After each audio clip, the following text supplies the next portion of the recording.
guys, welcome to Ag on Wheels. I'm your host, Michelle Martin, and today we find ourselves in Longshot, Mississippi with Judd and Austin Davis. Guys, are y'all ready to show me all your operation? Absolutely. We'll see how much we have time for, but it's all about soybeans and rice today, so let's go.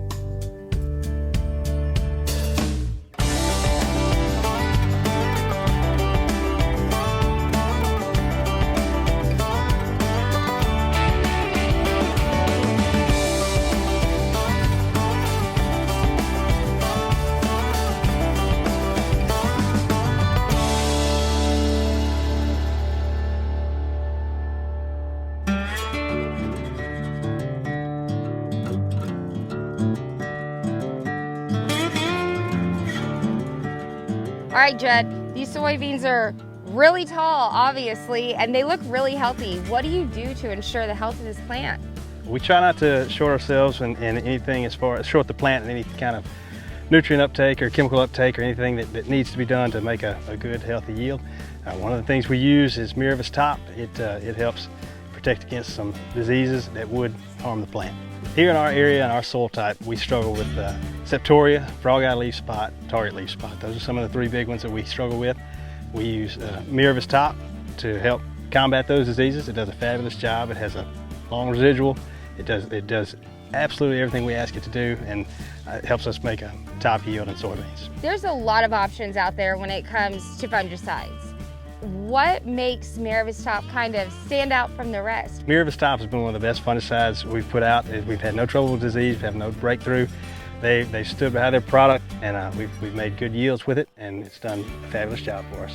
So what you're saying is it helps the plant grow strong and healthy, which will give you a great yield in the end, and a better yield is a better deal. What can you say? Can't ask for more. Absolutely. All right, Judd, so you mentioned irrigation, that y'all use well water. Elaborate a little bit on how that process works. I know it's a little unique in this area. We do. Go for it. We use furrow irrigation. We plant our particular farm, we plant 38-inch rows. Then we take a computerized hole selection program, and we use polypipe. And that computer program tells us what the most efficient way to use our water is, and that's what we do on all of our soybeans, and that's what our neighbors are doing and everything in this particular area, because everyone's concerned about conserving the water and using it and putting it right where it needs to be, right when it needs to be there.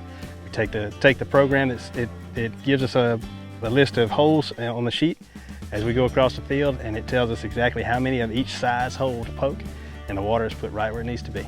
That's amazing to hear. That is so amazing to see how far technology has taken us, and especially when it comes to our plants and plant health. And water is crucial, as we all know. So farmers are doing their best to reserve water and put it where it needs to be, back in the ground.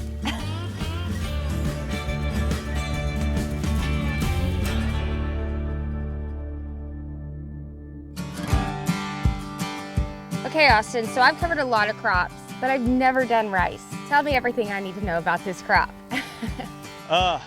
So rice is a little bit more, I guess interesting may be the right word.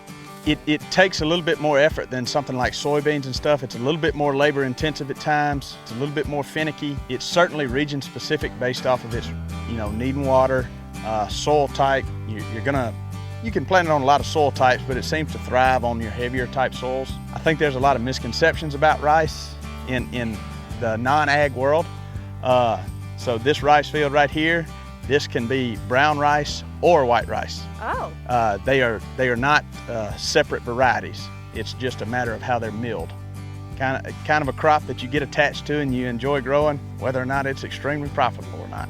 Explain kind of like the process from plant to harvest. I know it requires a lot of water, but it's very unique in how y'all do this.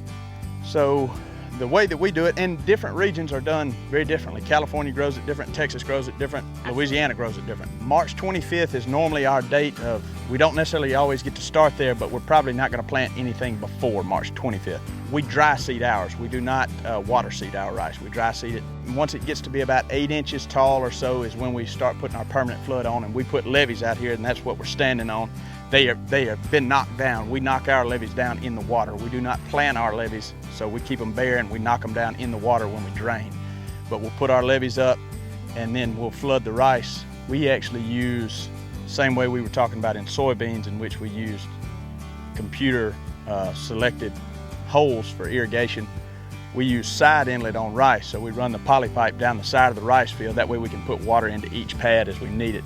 We operate a program called alternate wetting and drying, so to be as efficient as possible with the water. Just like soybeans, we try to put the water where it's needed, when it's needed, and not use any extra. You say that rice requires tons of water, but I'm sitting here holding this rice plant. Looks pretty dry to me. It is in the maturing stage now, so we have intentionally drained it, getting ready for harvest. But during the growing stage, rice requires a lot of water comparatively to other crops. But one of the big reasons why we keep a standing flood on the rice is for weed prevention. It's a natural form of weed control, in which rice is an aquatic plant. A lot of the weeds that you would get are not, therefore the water keeps that down. You just learn something new every day. So what you're telling me is just to flood my yard and I won't get any weeds, right? Exactly.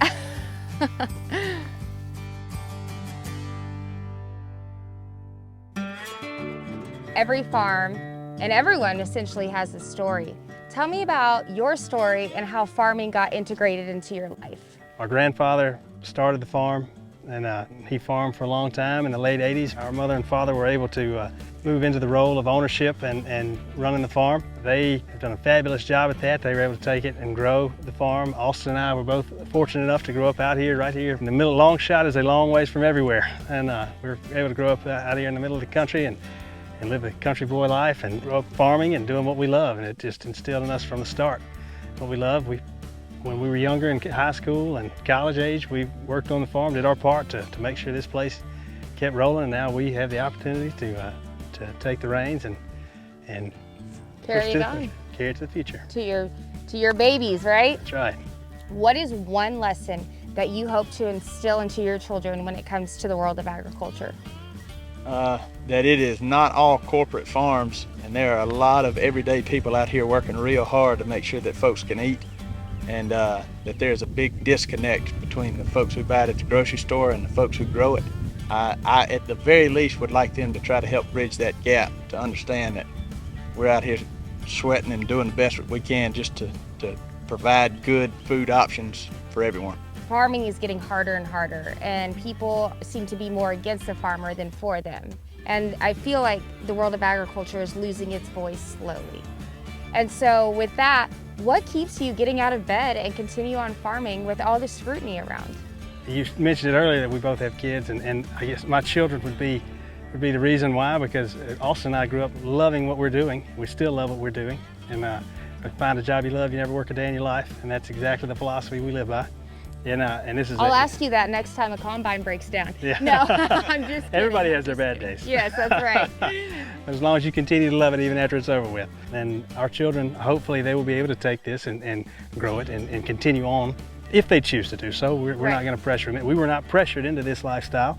We felt like this was the one for us because we were given the opportunity, and it suited our capabilities and our wants. And the thing is, this is a family business, and I count on Austin just as much as he counts on me, and our father and mother count on us just as much as we count on them. They have put us in a position to succeed, and we want to make sure we succeed and continue to help them succeed.